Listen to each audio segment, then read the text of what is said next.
2 Corinthians 11. I wish that you would bear with me in a little foolishness, but indeed you are bearing with me. For I am jealous for you with a godly jealousy. For I betrothed you to one husband, so that to Christ I might present you as a pure virgin.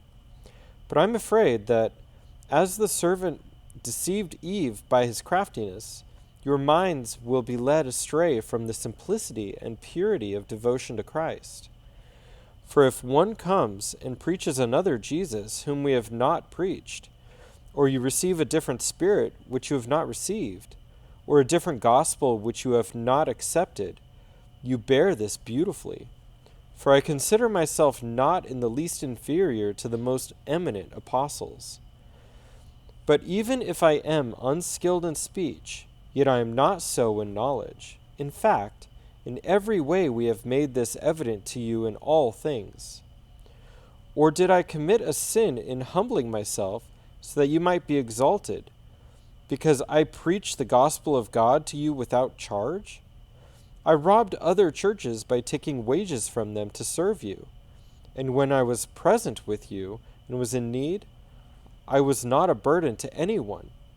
For when the brethren came from Macedonia, they fully supplied my need, and in everything I kept myself from being a burden to you, and will continue to do so.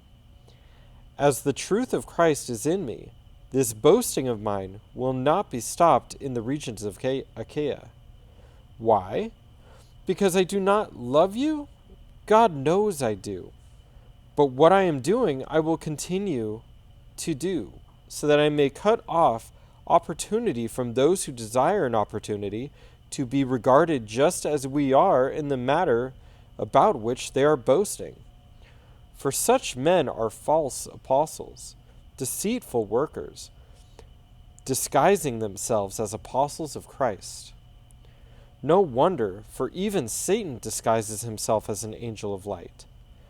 Therefore it is not surprising if his servants also disguise themselves as servants of righteousness, whose end will be according to their deeds.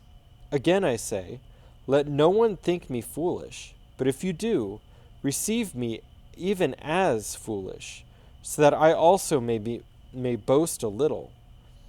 What I am saying, I am not saying as the Lord would, but as in foolishness, in this confidence of boasting.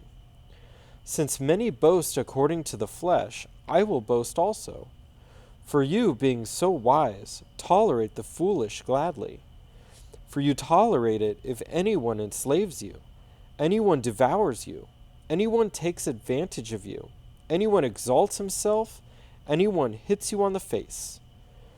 To my shame, I must say that we have been weak by comparison. But in whatever respect anyone else is bold, I speak in foolishness. I am just as bold myself. Are they Hebrews? So am I. Are they Israelites? So am I. Are they descendants of Abraham?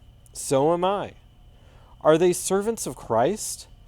I speak as if insane. I more so.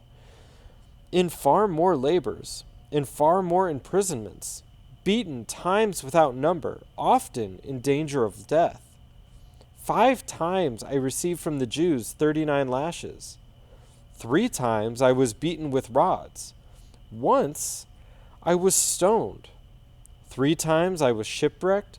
A night and a day I have spent in the deep. I have been on frequent journeys, in dangers from rivers, dangers from robbers, dangers from my countrymen, dangers from the Gentiles, dangers in the city, dangers in the wilderness, dangers on the sea, dangers among false brethren. I have been in labor and hardship, through many sleepless nights, in hunger and thirst, often without food, in cold and exposure. Apart from such external things, there is the daily pressure on me of concern for all the churches. Who is weak without my being weak? Who is led into sin without my intense concern? If I have to boast, I will boast of what pertains to my meekness. the God and Father of the Lord Jesus, he who has blessed me forever, knows that I am not lying. In Damascus, the ethnarch, under Aretas, the king, was guarding the city of the Damascenes in order to seize me, and I was let down in a basket through a window in the wall, and so escaped his hands.